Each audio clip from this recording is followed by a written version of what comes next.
오늘 저희가 함께 볼 하나님의 말씀은 마가복음 14장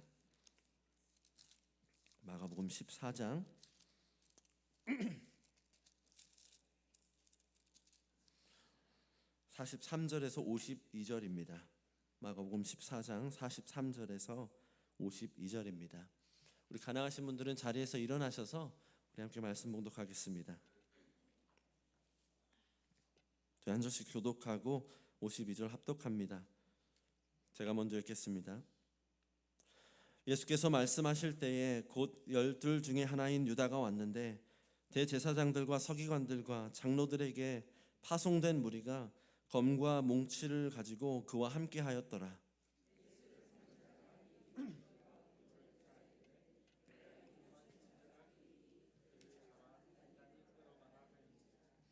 이어와서 곧 예수께 나와 랍비여 하고 입을 맞추니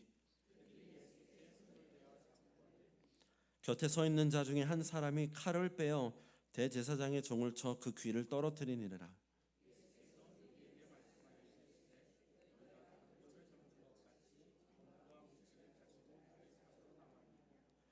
내가 날마다 너희와 함께 성전에 있으면서 가르쳤으되 너희가 나를 잡지 아니하였도다. 그러나 이는 성경을 이루려 함이니라 하시더라. 한 청년이 벗은 몸에 배에 호디부를 두르고 예수를 따라가다가 무리에게 잡힘에 배에 호디부를 버리고 벗은 몸으로 도망하니라. 아멘. 자리에 앉으시면 되겠습니다.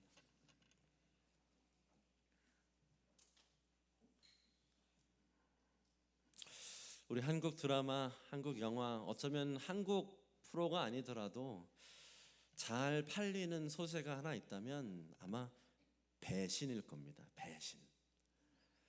남편이 아내를 배신하는 이야기, 직장 동료가 오랫동안 일한 친구를 배신하는 이야기, 최근에도 나온 영화가 하나 있습니다. 사진이 있을 텐데요. 최악의 악이라는 영화입니다. 이 경사 박준모가 강남 조직회를 이 잠복 수사로 들어갑니다. 그들의 신뢰를 얻고 그들을 체포하고자 거기에 들어가는 것이죠. 곧이어서 또 아내도 경찰이었는데 그 아내도 이 잠복 수사에 가담을 하게 됩니다. 알고 보니까 이 강남회 조직의 보스가 옛날 첫사랑이 그 아내였던 것입니다. 그래서 그녀는 그거를 또 역이용해서 가까이 다가가죠. 근데 이 영화의 끄트머리쯤에 다다랐을 때 이 기철이라는 보스가 새카맣게 모르고 있다가 조직원들 전체가 보스를 배신합니다. 팔아넘깁니다. 그래서 그 보스가 겨우겨우 도망쳐 나와서 그 첫사랑의 집을 딱 갔는데 첫사랑 집에 몰래 들어가서 보니까 그 첫사랑과 자기가 제일 가깝게 신뢰하고 지냈던 그 준모라는 친구가 결혼한 부부 사이고 둘 다 경찰인 겁니다. 그 모습을 보면서 얼마나 절망을 하는지 그 카메라로 영상으로 이걸 쫙 잘 담아주는데 입술이 파르르르 떨리면서 진짜 심장이 억장이 무너졌다라는 것을 몸소 표현해 주면서 그 두 사람 앞에 총구를 그들이 아니라 자기의 머리에 겨누게 됩니다. 이 영화의 주된 포인트가 뭔지 아십니까? 참 이 세상에는 악한 사람도 많고 악한 행위들이 참 많지만 그 중에 어쩌면 최악의 악은 다름이 아니라 배신하는 거다. 배신하는 거다. 혹시 공감하시는 분들 계십니까?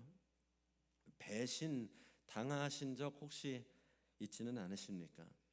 제일 친했던 친구에게, 그렇게 좋아했던 여자친구, 남자친구에게, 남편에게, 아내에게, 직장 동료에게, 교회에서 만난 그리스도인에게 혹은 어쩌면 목회자에게 배신을 당해보신 적이 있으시다면 배신 당하는 그 기분이 어떤지 아마 아실 겁니다.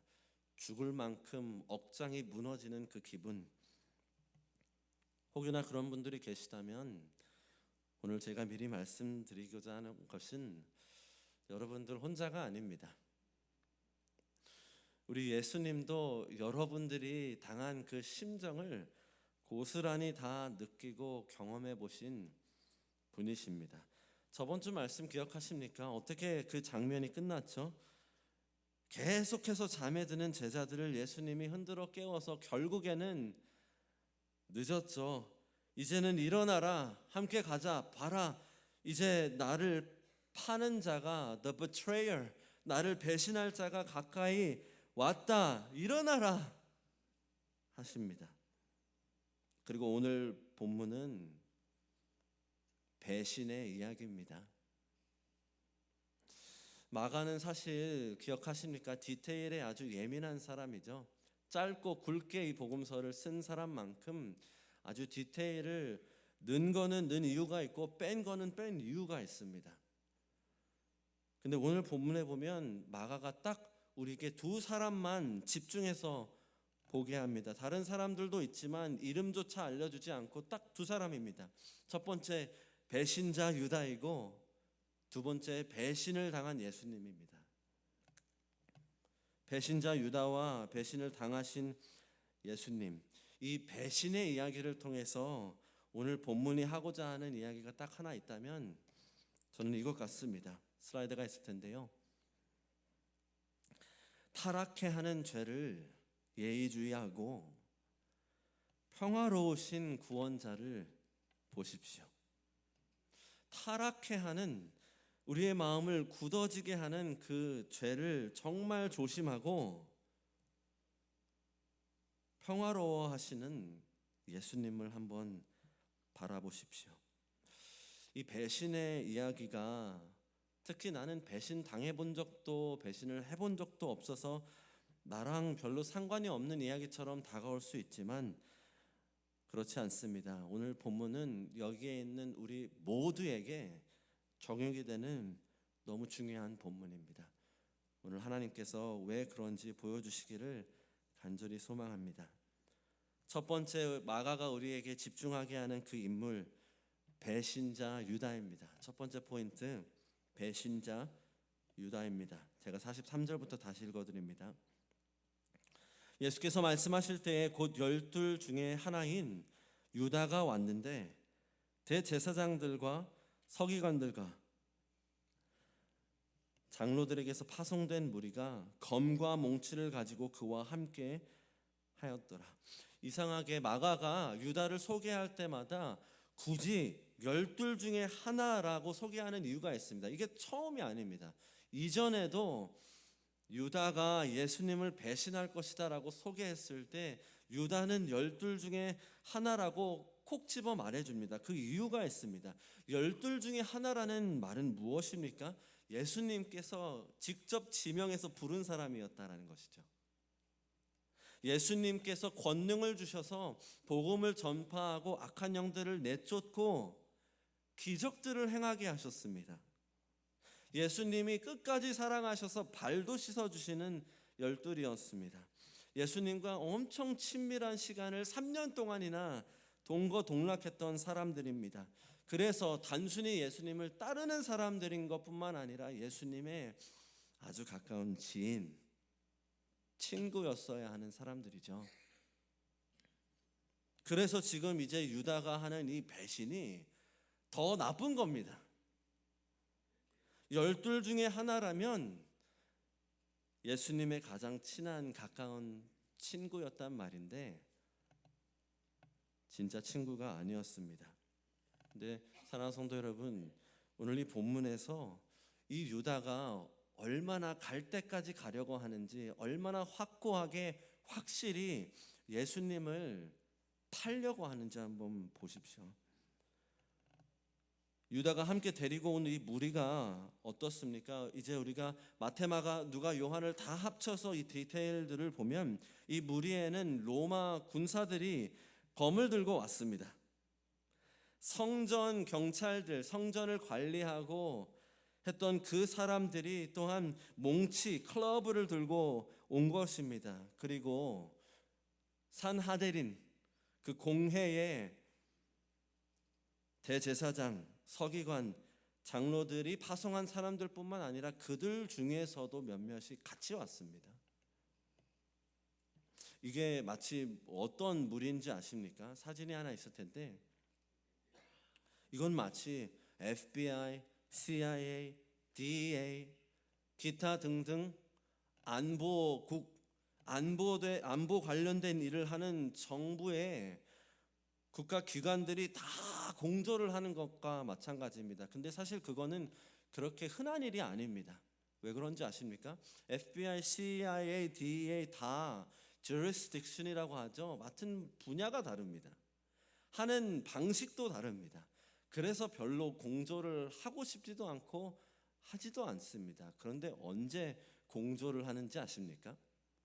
진짜 국가 안보에 어떤 위협이 왔을 때, 온 나라에 어떤 위험이 닥쳤을 때, 예를 들어 테러리스트가 이 나라를 공격하려고 한다 했을 때는 카운터 테러리즘으로 국가 기관들이 다 하나가 돼서 공조를 합니다. 지금 이 무리의 모습을 보면 그와 마찬가지입니다. 유대인들이 로마 군사들과 함께 협업할 일이 별로 없습니다. 원래 같으면은 좀 암암리의 원수처럼 유대인들은 로마 사람들을 취급했습니다. 그런데 지금 이 사람들이 다 모여서 여기에 왔다는 것은 예수님을 어떻게 지금 취급하는지가 보인다라는 것이죠. 이들에게 예수님은 threat이었습니다. threat, 위협. 그냥 종교적인 위협을 떠나서 정치적이기도 하고 개인적인 것을 떠나서 마치 되게 국가적인 위협이 되는 것 마냥 예수님을 잡으러 공조를 하고 있다라는 것이죠. 그리고 심지어 유다는 이들에게 예수님을 그와 같이 대하라고 말합니다. 44절 보십시오. 예수를 파는 자가 이미 그들과 군호를 짜 이르되 내가 입맞추는 자가 그이니 그를 잡아 단단히 끌어가라 하였는지라. Seize him, 단단히 끌고 가라. 저 말은 무력으로 진압하라는 겁니다. 무력 그냥 찍어 눌러서 결박해라 이 말입니다. 그 다음에 단단히 끌고 가라고 했을 때에는 백업까지 두어서 만일의 사태에 대비해서 누구라도 이 체포를 방해하려고 하면 반드시 지켜서 예수님 반드시 끌고 오라는 겁니다. 그래서 영어로 보시면 lead him away under guard라고 하죠. 반드시 만일의 사태까지 다 대비해서 예수님 끌고 가라고 하는 겁니다. 유다가 예수님이 진짜로 붙잡히기를 원합니다. 근데 여기서 멈추지 않고 심지어 예수님이 누군지를 알아차릴 수 있게 군호 사인을 맞췄다라고 하죠. 그 사인이 뭡니까? 내가 입맞추는 자가 그이다. 이 사인을 해야 됐다라는 사실만 보아도 어떤 사람들은 이 중에 아마 특히 이 로마 군인들 가운데는 예수님의 얼굴도 모르는 사람들이 있었을 것입니다. 근데 유다는 예수님을 모르는 사람들이 있을 경우까지 대비해서 다 알아차릴 수 있게 내가 이 사람 뽀뽀하는 사람이 입맞춤하는 사람이 예수님이니까 잘 보고 있어. 잡아가. 이걸 아예 계획을 다 세웠다라는 것이죠. 지금 이미 겟세마네 동산으로 유다가 찾아왔지만 순식간에 플래시백으로 이미 그 뒤에서 어떤 계략을 펼쳤는지를 보여주고 이제 다시 45절 겟세마네 동산으로 돌아옵니다. 그래서 이 유다가 어떻게 합니까? 이에 와서 곧 예수께 나와 랍비여 하고 입을 맞춥니다. 근데 사랑하는 성도 여러분, 이 입을 이렇게 랍비여 하고 맞췄다라는 사실이 얼마나 잔인하고 못된 건지 아십니까? 우리가 잘 알다시피 입 맞추는 것은 로맨틱한 행위가 될 수 있죠. 이 당시에도 마찬가지였습니다. 그러나 또한 이 당시에는 이 입 맞추는 것은 리스펙트한다, 존경한다, 헌신도를 나타내는 행위였습니다. 왜 우리가 영화들을 보면 이 기사가 뭐 왕이나 공주 앞에서 무릎 꿇고 이 손에다가 입을 맞춰주지 않습니까? 그만큼 이 존경의 표시이고 내가 당신을 위해 싸우겠습니다 하는 헌신의 표시였습니다. 그래서 이 당시에는 랍비들이 있으면 그 랍비의 제자들은 랍비에게 이렇게 입을 맞추었습니다. 그들의 헌신과 존경심을 담는 행위였던 것이죠. 근데 사랑하는 성도 여러분, 유다의 이 입맞춤은 전혀 그렇지 않죠. 이거는 존경의 입맞춤이 아니라 반항의 입맞춤이고, 헌신하는 입맞춤이 아니라 예수님을 배신하는 입맞춤이었습니다. 그리고 마가는 여기에서 이것을 단순히 그냥 입맞춤 쪽 하고 끝난 게 아니라고 굳이 말해줍니다. 여기에서 입맞추었다라는 이 단어가 헬라어에는 그냥 입맞춤이라는 단어가 있고 입맞춤을 진하게 했다라는 단어가 있습니다. 마가는 여기에서 유다가 입을 맞추었을 때에는 되게 보는 사람도 불편할 정도로 진하게 오래 뽀뽀했다라는 겁니다. 진하게 오래 뽀뽀를 했다라는 겁니다. 사뭇 보면 그만큼 존경해서 그만큼 주님께 헌신합니다 라고 보일 수 있지만 그 속내는 어떻습니까? 달리 말하면 유다는 그만큼 예수님이 죽기를 바랬던 겁니다. 왜죠? 이 뽀뽀가 뭐였습니까? 내가 뽀뽀하는 사람이 너희들의 타겟이다. Look! This is the guy. 이 뽀뽀가 표적이었죠. 그만큼 오래 뽀뽀했다라는 것은 유다는 확실히 예수님이 잡혀가기를 원했다라는 것입니다. 그리고 그게 먹혔습니다. 46절에 보면 어떻게 됩니까? 그들이 예수께 손을 대어 잡았다. 사랑하는 성도 여러분, 여기에서 그냥 단순히 살포시 어깨에다가 이렇게 손을 댄 게 아니죠. 그림을 그려보십시오. 확 하고 붙잡은 겁니다. 옷깃이 흘러내려지게, 옷이 찢어지게 확 잡아서 결박을 시킨 겁니다. 왜? 무력으로 진압하라고 했잖아요. 사랑하는 성도 여러분, 유다가 왜 이렇게 잔인하게까지 예수님을 배신하는 걸까요? 왜 이렇게까지 갈 때까지 정말 만인의 사태까지 다 대비해서 왜 이렇게 예수님을 팔아 넘기려고 하는 걸까요? 사랑하는 성도 여러분, 이 유다의 확고한 배신하고자 하는 이 의지를 통해서 마가는 우리에게 유다가 얼마나 확고하게 타락했는지를 보여주는 겁니다. 이 확고한 뜻을 굽히지 않는 이 배신하는 모습을 통해서 확고하게 뜻을 굽히지 않고 죄로 인해 타락한 유다의 모습을 우리에게 지금 보여주는 겁니다. 사랑하는 성도 여러분, 다시 한번 곱씹어 보십시오.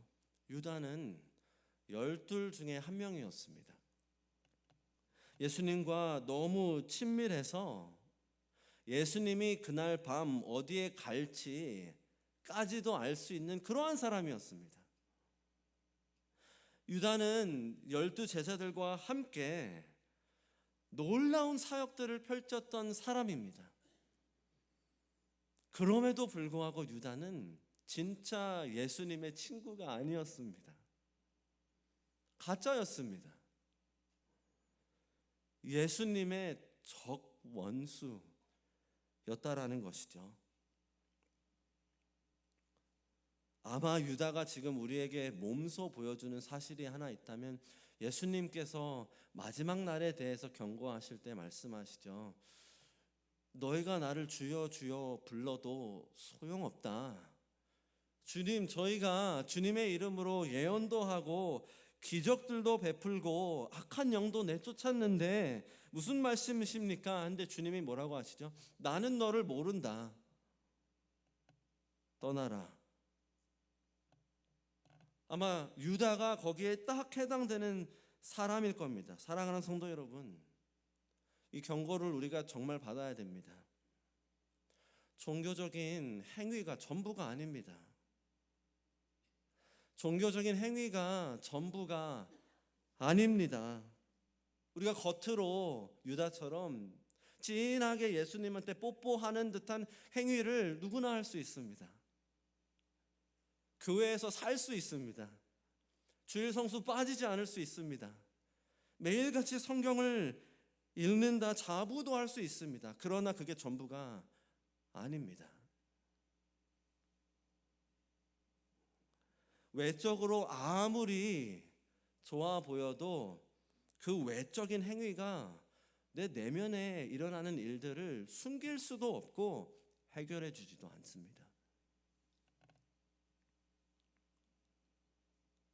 지금 유다는 어쩌면 우리에게 이 죄의 정말 무서운 위력을 몸소 보여주는 것입니다. 맞습니다. 저희가 다 보지는 않겠지만 누가복음 22장에 보면 사탄이 유다에게 들어갔다고 합니다. 근데 사랑하는 성도 여러분, 사탄이 유다에게 들어가서 예수님을 배신하게 했을 때 그게 먹힌 이유가 뭔지 아십니까? 유다는 그냥 착하고 선한 중립적인 그런 사람도 아니었습니다. 유다는 이미 뼛속까지 죄인이었습니다. 그 일이 있기도 전에 요한복음 12장 저희가 2주 전에 봤죠. 유다는 회계 장부를 맡은 자로서 돈을 벌써 야금야금 훔치고 있었습니다. 사탄이 들어가서 착했던 유다가 획가닥해서 예수님을 배신한 게 아니라 사탄이 들어가서 그게 먹힌 이유는 유다는 이미 뼛속까지 죄인이었기 때문입니다. 그리고 그 죄가 그를 확고하게 타락시킨 겁니다. 그 죄를 다루지 않았기 때문에 사랑하는 성도 여러분, 그 죄를 돌이키지 않았기 때문에 사랑하는 성도 여러분, 그 죄를 회개하지 않았기 때문에 유다는 그래서 확고하게 끝까지 예수님을 배신한 겁니다. 그만큼 돈을 사랑해서 30전 은동전을 가지고 예수님을 거뜬히 팔 수 있었던 것입니다. 사랑하는 성도 여러분, 참 무서운 사실이 뭔지 아십니까? 한 목사님이 참 잘 표현해 주셨는데 우리는 다 유다 같은 배신자 기질이 있다라는 것을 아십니까? 우리는 다 유다 같은 기질이 있습니다. We all have a little Judas in us. 성도 여러분, 죄를 생각했을 때 그저 옳고 그름의 문제라고 생각하십니까? 죄는 그냥 옳고 그름의 문제뿐만이 아닙니다. 죄는 관계의 문제이기도 합니다. 호세아서를 보십시오. 호세아 선지자에게 음행을 저지르는 가늠하는 여인을 굳이 결혼하게 하시죠. 왜 그렇습니까? 그 가늠하는 여인 호세아를 두고 계속 떠나는 그 여인이 바로 하나님의 백성이다.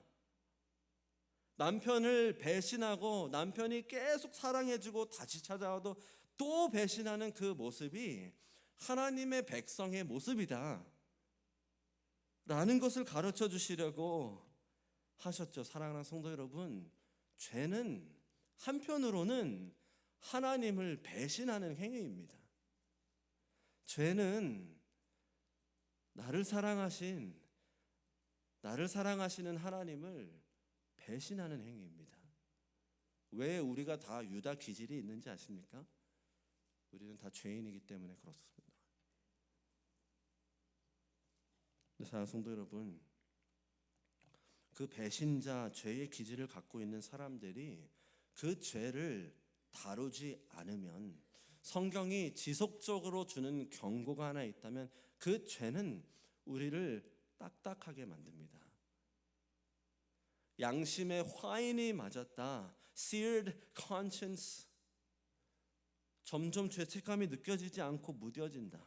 그러면 바늘도둑이 소도둑된다고 자그마하게 예수님을 배신한 것 같은데 나중 가면은 그냥 아주 크게 못되게 예수님을 배신해도 아무런 감흥이 없는 겁니다. 사랑하는 성도 여러분, 유다가 딱 그 모범입니다. 사랑하는 성도 여러분, 죄를 진지하게 받아들이십시오. 죄의 위력은 정말 무섭습니다. 근데 사랑하는 성도 여러분, 유다처럼 확고하게 타락이 되지 않을 수 있도록 우리가 해야 되는 행위가 뭔지 아시죠? 그것은 바로 회개입니다. 존 오웬, 제가 자주 언급하지만 그런 말을 하죠. Be killing sin or sin will be killing you. 죄를 죽이라, 아니면 죄가 너를 죽일 거다. 근데 그 죄를 죽이는 유일한 방법은 회개입니다. 내 마음이 죄로 굳어지고 무뎌지기 전에 얼른 그 죄를 끄집어내고 나를 이미 용서하신, 그리고 미쁘시고 의로우사 항상 용서하시고 항상 깨끗이 씻어주신다 말씀하신 그 주님 앞에 죄를 자복하면 됩니다. 사랑하는 성도 여러분, 오늘 이 자리에 하나님께서 우리에게 다 은혜를 베풀어 주셔서 혹여나 우리 내면 가운데에 아직도 다루지 않고 있는, 인지조차 하지 못하고 있는 죄가 있다면 하나님께서 찔러주시기를 간절히 축원합니다. 그리고 사랑하는 성도 여러분, 교회는 우리 서로를 영적으로 돌보고 책임져야 할 의무가 있다는 것을 아십니까? 한 교회의 성도, 교인이 된다는 것은 서로에게 그 헌신까지 했다라는 겁니다. 신약 성경 제가 자주 강조하는 서로 계명이 있다 말씀드렸죠. 그 중에 하나가 히브리서 3장 13절입니다. 슬라이드가 있을 텐데요. 히브리서 3장 13절 보십시오. 오직 오늘이라 일컫는 동안에 매일 피차 권면하여, 서로 권면하여서 너희 중에 누구든지 죄의 유혹으로 완고하게 되지 않도록 하라. 피차 권면, 서로 권면하라는 겁니다. 사랑하는 성도 여러분, 우리가 서로 붕 떠서 내려다보면서 정죄하고 판단해서 고쳐라고 말하는 게 아니라, 우리는 다 배신자 기질이 있다는 것을 인정하고 다 똑같이 낮은 자리에서 서로를 책임져 주는 겁니다. 저도 알아요. 저도 이렇게 유혹이 들고, 저도 자꾸 나를 사랑하시는 그 하나님의 사랑을 배신하려고 하는 모습이 내 안에도 있습니다. 그러니까 형제님, 자매님, 이 죄의 유혹에 우리 마음이 굳지 않게 합시다. 사랑하는 성도 여러분, 우리가 세워가야 하는 교회는 그런 교회입니다. 그런 교회가 되기를 간절히 소망합니다. 배신자 유다는 확고한 배신을 통해 확고한 타락을 우리에게 몸소 보여줍니다. 그러나 이제 예수님을 보게 합니다. 47절부터 52절, 똑같이 그 확고한 배신 앞에서 예수님은 도리어 확고하도록 평안하십니다. 그 확고한 배신 앞에서 확고하도록 평안하신 예수님을 한번 보십시오. 두 번째 포인트입니다. 배신당하신 예수님입니다. 저기 47절 보기 전에 성경책이 있으시면 슬라이드로도 보여드리겠지만 다시 43절을 잠깐 보십시오. 우리 마가복음을 보면서 마가가 제일 좋아하는 단어 중에 하나가 뭐라고 했죠? 곧장, immediately라는 그 단어라고 했죠. 마가는 복음서들 중에서도 짧은 이유가 있습니다. 되게 빠른 속도로 전개를 하는 복음서입니다. 그래서 그러다 보니까 디테일도 필요 없는 것은 다 줄이고 이 장면을 지속적으로 엄청 빠르게 바꿉니다. 그러면서 늘 등장하는 단어가 저 단어였죠. 43절에 보시면 예수께서 말씀하실 때에 곧장이라는 그 단어, 예수님이 봐라 제자들에게 나를 배신할 자가 온다라는 이 말이 떨어지기도 전에 곧장 immediately 왔다. 그리고 45절 다시 보시면은 이에 와서 곧 예수께 나와 랍비어 하고 입을 맞추었다. 헬러어로 보면 똑같은 단어입니다. immediately, 곧장. 마치 유다가 기다리지를 못하고 그냥 얼른 예수님한테 곧장 갔다라는 것을 우리에게 보여주는 겁니다. 왜 이렇게 전개가 빠를까요? 입에 떼기도 전에 오자마자 그냥 예수님께. 이 스타카토 같은 이 장면의 변화들은 겟세마네에서 플래시백에서 다시 겟세마네까지 이거는 마가가 우리에게 고의적으로 긴장감을 갖게 하는 거죠. 긴장감, 이 당시에 있었을 그 긴장감을 우리로 하여금 느끼게 도와주는 겁니다. 그리고 47절부터의 장면도 마찬가지입니다. 보십시오. 곁에 서 있는 자 중에 한 사람이 칼을 빼어 대제사장의 종을 쳐 그 귀를 떨어뜨리느니라. 누가복음을 보면 이렇게 나와 있습니다. 22장 49절 50절 슬라이드가 있을 텐데요. 그의 주위 사람들이 그 된 일을 보고 여짜오되 주여 우리가 칼로 치리이까? 배신자 유다가 온 것을 보고 제자들이 예수님한테 어떻게 할까요? 예수님 칼 뽑을까요? 하고 물었는데 50절을 보면 그 중에 한 사람이 대제사장의 종을 쳐서 그 오른쪽 귀를 그냥 떨어뜨려 버립니다. 여기서 눈여겨볼 게 하나 있습니다. 예수님한테 질문해놓고 예수님이 답하는 걸 기다리지도 않습니다. 그냥 곧장 쳐버린 거죠. 근데 요한복음을 보면 이 한 사람이 누구죠? 베드로입니다. 이 성급한 베드로, impulsive한 주님을 향한 사랑 때문에였든지 그냥 흥분을 가라앉지 못합니다.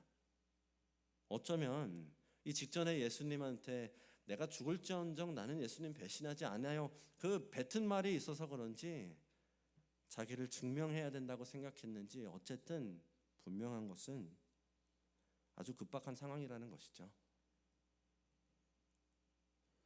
제가 48절 49절 다시 보겠습니다만 예수님께서 대답하신 후에 50절로 넘어가 보시면 어떻게 기록되어 있습니까?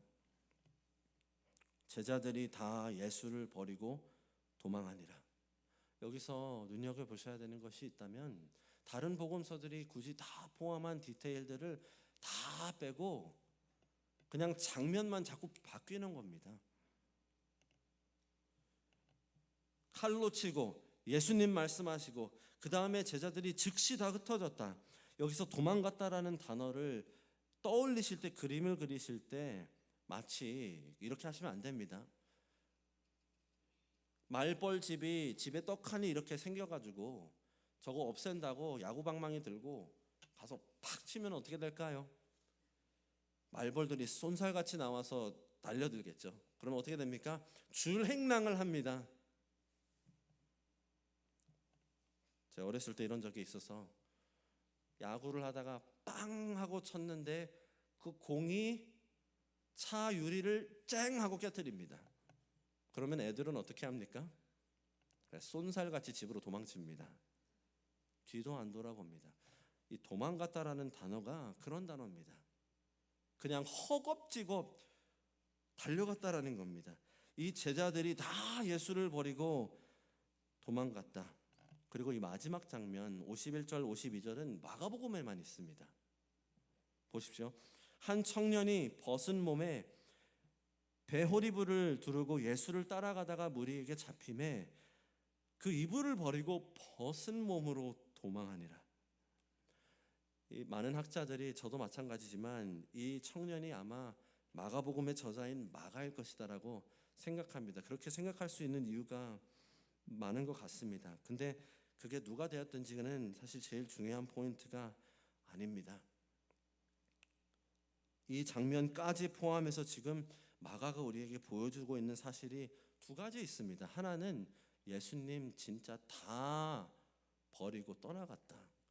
예수님은 완전히 혼자가 되셨다. 그리고 두 번째, 정말 정신없고 급박한 상황이었다. 보이십니까? 제자들도 쏜살같이 달려가고 이 마지막 사람은 빨개 벗은 게 상관없을 정도로 그냥 도망칩니다. 그만큼 긴박했다. 그만큼 두려웠다. 그만큼 요동쳤다. 유다도 쏜살같이 주님 앞에 나가고 제자들도 쏜살같이 도망치고 벌거벗은 몸 상관하지 않고 허겁지겁 달리는 이 장면을 보면 정신이 없습니다. 근데 이 상황 가운데 유일하게 평안하신 분이 계십니다. 그게 누구십니까? 예수님이십니다. 48절을 보시면 예수님한테만 이상하게 무덤덤함이 있습니다.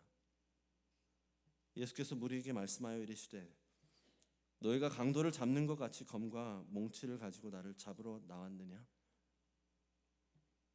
이 영어 NIV 번역이 아마 조금 더 적합한 것 같습니다. NIV에서는 이렇게 예수님의 말을 질문으로 번역을 합니다. Am I leading a rebellion? 내가 지금 무슨 혁명을 꾸미고 있냐? 지금 이 무리만 봐도 예수님을 그러한 테러리스트 취급을 하고 있죠. 근데 강도가 맞든 아니면 혁명자가 맞든 사실 크게 중요하지 않습니다. 이 사람들은 지금 예수님을 체포하러 왔을 때 막 아득바득 싸울 줄로 알고 만반의 대비를 다 하고 왔다라는 것이죠. 근데 얼토당토 근거가 없는 얘기다 지금 예수님께서 말씀하시죠. 예수님은 지금까지 보여주신 모습을 쭉 보면 늘 평화롭게, 그것도 공적으로 말씀을 전하시는 분이셨죠. 49절 보십시오. 내가 날마다 너희와 함께 성전에 있으면서 가르쳤으되 너희가 나를 잡지 아니하였도다.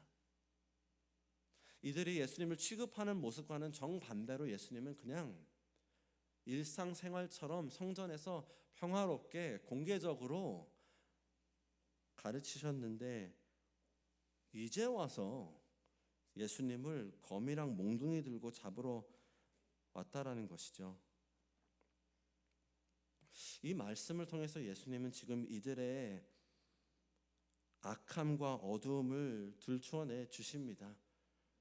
사람들이 두려워서 예수님을 공개적으로 잡지 못했던 그들의 불의함, injustice, oppression, 핍박, 예수님은 그들의 이 악함을 콕 집어내시기 위해서 말씀하시는 것뿐만 아니라 그렇게 불의한 체포임에도 불구하고 예수님은 평안하게 받아들이십니다. 싸우지 않으시죠. 왜 예수님이, 어떻게 도대체 예수님이 이렇게 평안하실 수 있을까요? 49절에 나와 있죠. 예수님은 이 모든 일이 하나님의 뜻대로 이루어지고 있음을 아셨기 때문입니다. 49절, 그러나 이 모든 것은 성경을 이루려 함이니라. 이사야 53장 8절을 보면 이렇게 나와 있습니다. 그는 곤욕과 신문을 당하고 끌려갔으나 그 세대 중에 누가 생각하기를 그가 살아있는 자들의 땅에서 끊어짐은 마땅히 형벌받을 내 백성의 허물 때문이라 하였으리요. 9절 보시면 그는 강포를 행하지 아니하였고 그의 입에 거짓이 없었으나 그의 무덤이 악인들과 함께 있었으며 그가 죽은 후에 부자와 함께 있었도다. 강포를 행하지 않으셨다. 예수님은 한 번도 바이런스를 보이신 적이 없습니다. 그럼에도 불구하고 예수님을 끌고 갔다. 이사야 53장에 죄인들의 죄를 감당하기 위해 올 그 고난받을 종이 그렇게 될 것이다 하나님께서 미리 말씀하셨고 이제 예수님은 그 말씀이 그대로 이루어지는 것이다 말씀하시는 것이죠. 그리고 우리가 2주 전에 마가복음 14장 보았을 때 예수님께서 이미 예고하셨죠. 하나님께서 친히 당신의 목자를 치실 때에는 그 양들이 다 흩어질 것이다. 어느 말씀이었죠? 슬라이드가 있을 텐데요. 스가랴, 다음 슬라이드입니다. 스가랴 13장 7절 말씀이었습니다. 만군의 여호와가 말하노라. 카라 깨어서 내 목자 내 짝된 자를 치라. 목자를 치면 양이 흩어질 것이다. 사랑하는 성도 여러분, 예수님은 이 배신이 눈앞에 펼쳐지고 있는 이 상황 가운데 유다만 배신한 게 아니라 모든 제자들이 예수님을 배신하고 떠나는 이 상황 가운데서도 담대하시고 담담하실 수 있는 유일한 이유는 이 모든 것이 하나님의 뜻대로 흘러간다라는 것을 아셨기 때문입니다. 근데 그렇다고 해서 예수님이 그냥 차갑게 로봇처럼 이거를 받아들이신 게 절대로 아닙니다. 이 시편 55편을 보면 슬라이드가 있을 텐데요. 이 시편 55편을 통해 예수님의 속내를 우리가 들여볼 수 있습니다. 나를 책망하는 자는 원수가 아니라 원수일진데 내가 참았으리라. 나를 대하여 자기를 높이는 자는 나를 미워하는 자가 아니라 미워하는 자일진데 내가 그를 피하여 숨었으리라. 그는 곧 너로다. 나의 동료, 나의 친구여, 나의 가까운 친구로다. 우리가 같이 재미있게 의논하며 무리와 함께하여 하나님의 집안에서 다녔도다. 지금 예수님이 어떠한 심정이십니까? 차라리 원수였으면은 기대할 것도 없어서 배신하면은 내가 그래도 참을 텐데 너는 내 친구잖아. 내 친구인 네가 나를 배신하는구나 라는 이 고통을 시편을 통해 예언했을 뿐더러 예수님이 고스란히 느껴서 지금 그대로 이루어지고 있다는 것이죠. 사랑하는 성도 여러분, 중요한 것은 이것입니다. 이 배신이 주님께는 정말 뼈저리게 아팠지만 또한 그 배신으로 말미암아 체포당하신 예수님의 이 사건은 예수님에게 도리어 담대함을 주었다라니까요. 어떠한 담대함입니까? 하나님의 뜻은 반드시 이루어진다라는 것입니다. 성도 여러분, 반드시 알아주십시오. 예수님이 배신당하신 이유 유다의 죄 때문입니다. 예수님이 배신당하신 이유 이 사탄이 유다에게 들어가서 그렇게 사용했기 때문입니다. 그러나 예수님이 배신당하신 궁극적인 이유는 God was in control. 하나님이 다 주관하신 일입니다. 왜 하나님이 그러면 당신의 아들이 배신당하도록 내버려 두셨습니까? 왜 배신당하게 하셨습니까? 사랑하는 성도 여러분, 그리고 예수님을 믿지 않으시는 분들이 계시다면 거두절미하고 말씀드립니다. 그 하나님을 배신할 배신자 기질이 있는 저희들을 위해 예수님이 친히 배신을 당하신 겁니다. 우리는 다 죄인이어서 하나님을 부인하고 불순종하고 거역하는 죄인들이었습니다. 사랑하는 성도 여러분, 우리 그리스도인들도 마찬가지로 다 아시죠? 우리는 끊임없이 하나님을 배신하는 모습 기질들을 너무나 뼈저리게 느낍니다. 그럼에도 불구하고 하나님은 당신의 아들이 배신당하게 하셔서 이 배신자 기질 있는 사람들을 구원해 주신 겁니다. 우리의 죄를 다 예수님에게 감당시키셔서 그 예수님이 십자가에 매달려 죽으시고 3일 만에 부활하셨습니다. 그래서 그 주님 앞에 회개하고 예수님을 나의 구원자 주님으로 믿고 영접하면 구원 얻을 수 있는 큰 사랑과 은혜를 베풀어 주셨습니다. 이 모든 일은 하나님께서 하신 일입니다. 배신하는 사람들을 위해 오히려 아들을 배신당하게 하셨습니다. 사랑하는 성도 여러분,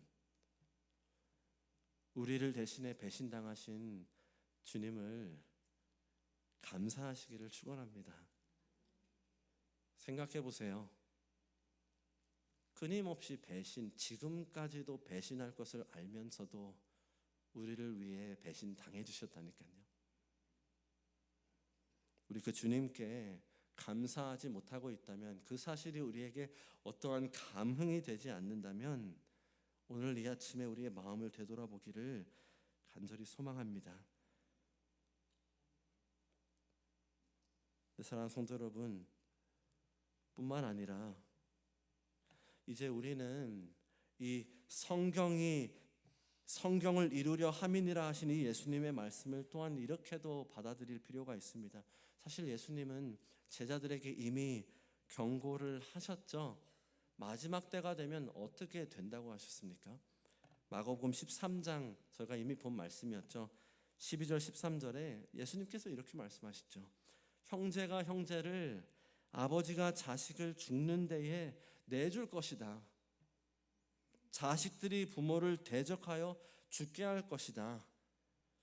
친족 간의 배신이 이루어질 것이다. 13절, 너희가 내 이름으로 말미암아 모든 사람에게 미움을 받을 것이다. 성경을 이루려 함이니라. 사랑하는 성도 여러분, 마지막 때가 되면 될수록 어쩌면 그래서 저와 우리 성도님들이 예수님을 믿는다, 예수님을 따른다는 그 사실 때문에 배신을 당할 수 있습니다. 배신을 당하는 게 오히려 이상하지 않을 것입니다. 흠칫하지 않으십니까? 이 말씀도 하나님께서 반드시 이루실 것입니다. 근데 사랑하는 성도 여러분, 그래도 우리는 두려워할 필요가 없습니다. 이 오늘 본문에서 그럼에도 불구하고 평안하신 주님을 한번 보십시오.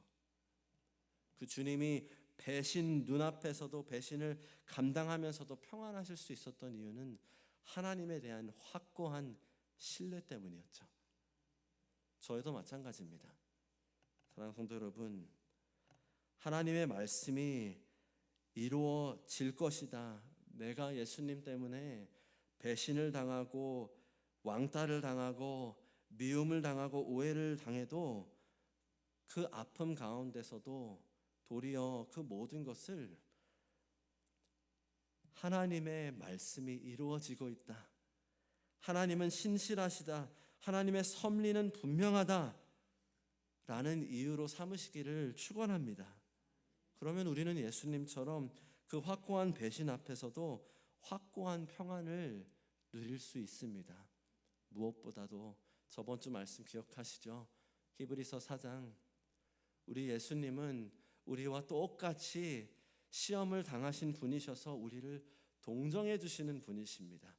우리가 배신당할 때 그 뼈저린 아픔을 예수님은 다 아십니다. 그래서 우리는 그 주님한테 나아가서 긍휼하심을, 배신당할 때 그 외로움과 슬픔 가운데서도 때를 따라 돕는 은혜를 구할 수 있습니다.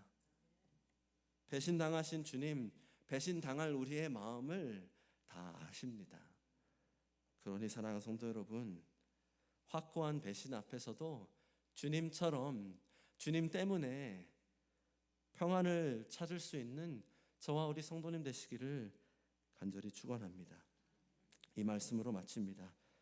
사랑하는 우리 타이더 단위침례교회, 성도 여러분, 비록 세상에서는 다 버림받고 배신당할지라도 그래서 우리 타이도와 타닌 침례 교회가 그만큼 더 소중하고 더 가족이 되는 공동체가 되기를 간절히 소망합니다.